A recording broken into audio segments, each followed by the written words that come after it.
Dallas Mavericks, 9-1 in their last 10 games. Currently sitting at 5th place in the West, right behind the Clippers. We might get part 3 of Clippers versus Mavericks. To me, it's a no-brainer. This has been the best team in the NBA, arguably, since the trade deadline. Luka and Kyrie are on a roll. You got P.J. Washington playing some stellar defense. You got Maxi Kleber contributing. You got Tim Hardaway Jr. just chucking up shots. And then a guy who they need to make an award named after. Yes. The Career Revival Award, the Dante Exum Award, because holy fucking shit, man. Holy fucking shit. Listen, we know what Dante could do defensively. I think the whole league knew what Dante Exum could be defensively from the time he got drafted in, what was that, 2014 he got drafted, right? Yeah, and he always cooked me in my career. Right, he was cooking everybody. That was the first year that 2K. 2K was next gen, right? Yes. That's why it was 2K14. So, yeah, 2014. We knew that he had potential as a defender, being a 6'5 guard, but obviously the thing for him always was, can you develop a jump shot and can you develop into just a reliable offensive option? And especially considering the time he came into the NBA, because it was when Steph Curry was, really getting going, and that's when we kind of transitioned into this, if you can't make a three-pointer, you cannot be on the court type of league. He bounced around a little bit. He went overseas, and he said it on multiple accounts. Going over there, it's just different over there. It's tougher over there. It's more structured over there. The Dallas Mavericks gave him a shot. We have Luka Doncic. The Mavericks have some foreign-born guys. So you throw another one in there, add him to the culture from Australia, right? Dante Exum's Australian. Yes. Pretty Yes, cool. yes. Shrimp on the Bobby. But just coming in and... Shrimp on the Bobby. Shrimp on the Bobby. And he doesn't shoot a lot of them. No, he but I'm pretty sure he's the only player in the NBA with over 10 3-point attempts in the clutch who's shooting over 50% on those. Yes. And he made a huge one the other day when they came back from down 20 against the Rockets. I mean, that game was fucking electric fireworks. So crazy. Jabari Smith missed 2 free throws to pretty much seal the game.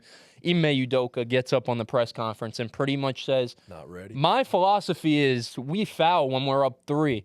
So the guys that were out there, they're just a bunch of idiots because they didn't foul when we were up by 3. Dante Exum hits the shot, forces He overtime. also said they just weren't ready for he said they're soft. season. That's how you take accountability as a coach. In terms of Blame the everyone Rockets, else. it's all right. I think fans would have liked to see them get into the play-in considering the bag they gave Fred VanVleet, but man, progress is progress, Yes. bro. No matter what. So shout out They'll to be the back. Rockets. Yeah, shout out to the Rockets. But in terms of the Mavs, man, I mean, the thing that impresses me the most is that P.J. Washington has not hit his stride offensively. He's had games, especially in the past 2 weeks, where the 3-point shots come around, but for majority of his time with the Mavericks, he's been pretty much a nothing on the offensive end. And that is a guy who we all know, he could get up to 15 points per game around there. He could definitely improve his efficiency. I think we could all agree on that. I don't think he's a sub-25 3-point shooter, 25%. I don't think he's that bad. Career 34. I don't know if he'll ever be what he was his rookie year. I think he was shooting 38% his rookie year, and it has been downhill ever since. But I think if you could get him shoot, giving you 2 threes a game, that's a huge difference. And just his defensive versatility and the defensive versatility you have with guys like Gafford and Lively protecting the rim, I just think everything's gelling right now, and I have to issue an apology to Jason Kidd. I have to personally issue an apology to him because I like Jason Kidd. I loved Jason Kidd's time in Milwaukee. I'll talk about that all the time. I think that's the reason Giannis is who he is today, because he had Jason Kidd and he put him at point guard. They go to the conference finals. They completely overachieve on the defensive end of the ball. That wasn't a good defensive team. They had some guys, but they were just locked in and playing together, and that's how they made that run. And then last year, me personally, I expected them to build off that, and it just went downhill. The vibes weren't high. You go and add Kyrie, and the vibes honestly kept going down. They didn't shift up, and a lot of people had given up on the Mavs and thought it was over for them. And, I was starting to turn, but I stayed loyal. I stayed here for the process, and Jason Kidd just has these guys playing for each other, and it's not they're not beating themselves anymore. Yep. Which was a trend for them over the past year and a half prior to this past trade deadline, where they would beat themselves with stupid mistakes on the offensive end, or even in a situation of sometimes Luka didn't trust his teammates, for the past year and a half. Sometimes he just didn't trust those guys. That Dante pass. Right, he trusted him. It was an insane pass, too, by the way. Wide open, but... With 4 people blitzing you, it is kind of fucking crazy. That was nuts. Yeah. But he obviously had to make that pass, but just still, that signifies where this season has turned. We've seen guys, and we've even seen Luka sometimes in a situation similar to that. See that he has the guy wide open, but see who it is and just keep going on with his one-on-one and trying to get it himself. We've seen that with Luka, and Luka's a guy who is always going to make the right play, but since the trade deadline, it's just been amplified to the max. I don't know if his assist numbers are actually up since the trade deadline because they were crazy before anyway, but just the willingness to share the rock, especially in the clutch, it just goes a long way. And then I'll end my monologue here with Kyrie Irving, man. I know Trunks was a loyal Kyrie guy to the bone, but a lot of people wrote that motherfucker off. And we're in rankings and stuff. I remember our preseason point guard ranking. Shit got really disrespectful with Kyrie. And he's just hoop. And the biggest thing with him is there is nothing, not a lick of anything of off the court stuff. He is just out there hooping. And you see it. There's all the clips of him and Luka hugging after the games. They hit a shot to win the game. Everyone's celebrating. He's saying, no, one more stop. He's just been such a vocal leader with this group that I've seen. And that's what we wanted from him in Boston.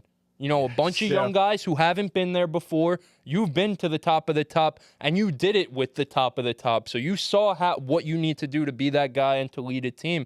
And we're seeing the effects of that now. We're seeing the effects it's having on Luka. We're seeing the effects it's having on the rest of the team. And we're seeing the effects that it's having on Jason Kidd. I feel like Kyrie's leadership and willingness to play in his role, lock in on defense, hold the guys accountable, makes Jason Kidd want to hold the guys accountable, make sure they lock in on defense and really lock into their job. Because I'll give Jason Kidd some benefit of the doubt for last year. If the vibes aren't high, there's not much. You can only do so much to fix the vibes. You know what I mean? If the locker room ain't clicking, you can only do so much. But he saw there was potential. He saw what Kyrie could bring. Mark Cuban and the GM there, I think it's Nico Harrison is the GM there.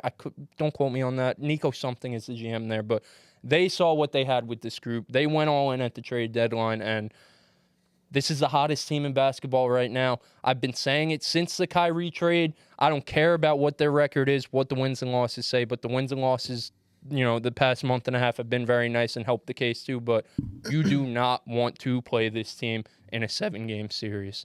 And I'll end it on that. I'm sorry I didn't let you guys speak. No, you guys you're good. Perfectly okay. No, yeah. To be quite honest with you, I was simply going to say that over their last 15, they're 13-2.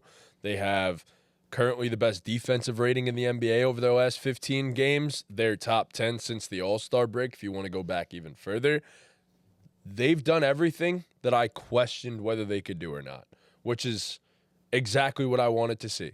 And I'm happy to admit that I'm wrong. And as much as I want to argue with you over the Mavs, because this has consistently been a topic on this podcast. This has been the biggest debate where on the you podcast. and I consistently go at it over the Dallas Mavericks.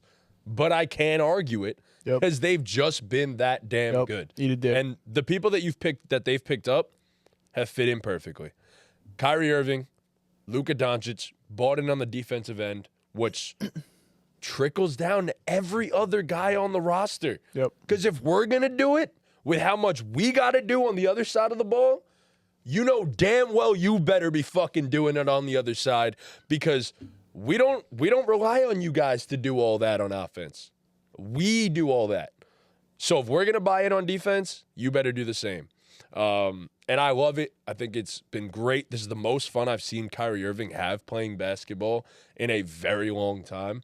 And yeah, all in all, I got to say, the Dallas Mavericks, they're contenders. Yeah, I mean, you guys said literally everything. The Dallas Mavericks are contenders. You do not want to see this team in the first round. Luka and Kyrie are the best duo in the NBA. And Yeah, you guys pretty much hit everything else on the head. They're bought in on defense. They have everything they need to make a run to the Western Conference Finals and maybe even the NBA Finals, because when you got a guy like Luka Doncic, that's almost never out of the question.